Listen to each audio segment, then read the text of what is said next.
Meteorologist Anthony Copeland joins us now. And Anthony, I know we didn't have like 74 inches of snow like some areas in Buffalo did, but there were areas like Shaker Heights that had over a foot of snow, which is crazy. Exactly. I've seen a ton of reports from eastern Cuyahoga County of those impressive amounts over 10 inches, and that was on the higher end. Most of us across the area, over the past 24 hours, really received those amounts between 3 to 6 inches of snow. But again, we're tracking more lake effect for this evening, but it's going to be shutting off as we head closer to the midnight hour. But here's the updated report from this morning around 7 and 8 o'clock. Of course, we received some updated information. This is snow on the ground.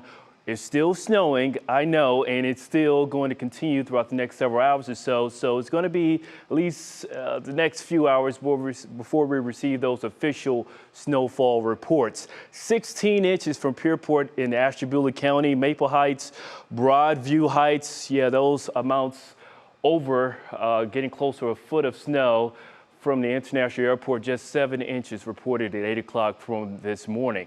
Right now, we're still tracking a heavy snow band that's continuing to push down to the south. In eastern Cuyahoga County, again, these areas already have over a foot of snow on the ground. We're seeing an additional inch of snow potentially from this quick burst of snow. And also eastern Lorain County, just south of Elaria, you're getting a break, but it's still snowing, light to moderate snow, even over to North Olmsted, still seeing some light to moderate snow, with the lake effect continuing to push down to the south. So we still have a northwest west wind influence off the lake. So the lake effect snow is going to continue to be a part of the picture, at least for the next handful of hours. But along with the bitterly cold wind chills as well, it's going to feel closer to near zero as we wrap up your Saturday night right into early Sunday morning. So again, lake effect for this evening, wrapping up with cold temperatures with about a 20% chance of more scattered snow showers as we get closer to midnight. Things are wrapping up for us, still tracking a northwest wind,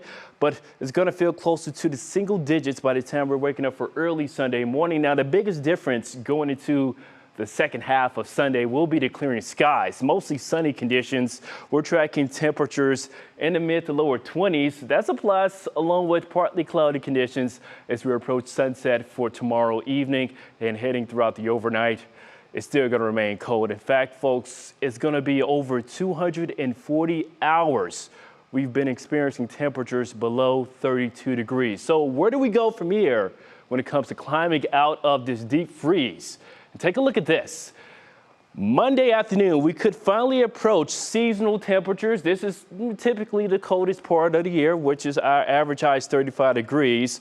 But it gets even better. Tuesday, Wednesday, into Thursday, we're talking low to mid 40s, maybe lower 50s. I consider that mild for late January standards. And as we get closer to the second half of your work and school week, we're going to be tracking some moisture to go along with those mild temperatures. In fact, Tuesday morning could be a tricky start with a little bit of wintry mix, then all rain as we get closer to midweek. Here's your Union Home Mortgage 7-day forecast. Those mild temperatures. Rain, snow mix possible, maybe a wintry mix for Tuesday morning. Got to keep a close eye on that. That could be the next big thing to track.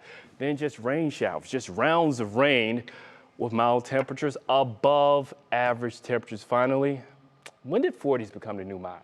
Hey, I'll take 40 as long as we're getting sunshine tomorrow. I'll take 40 throughout the week. All right? Yeah, we need that. All right, coming up.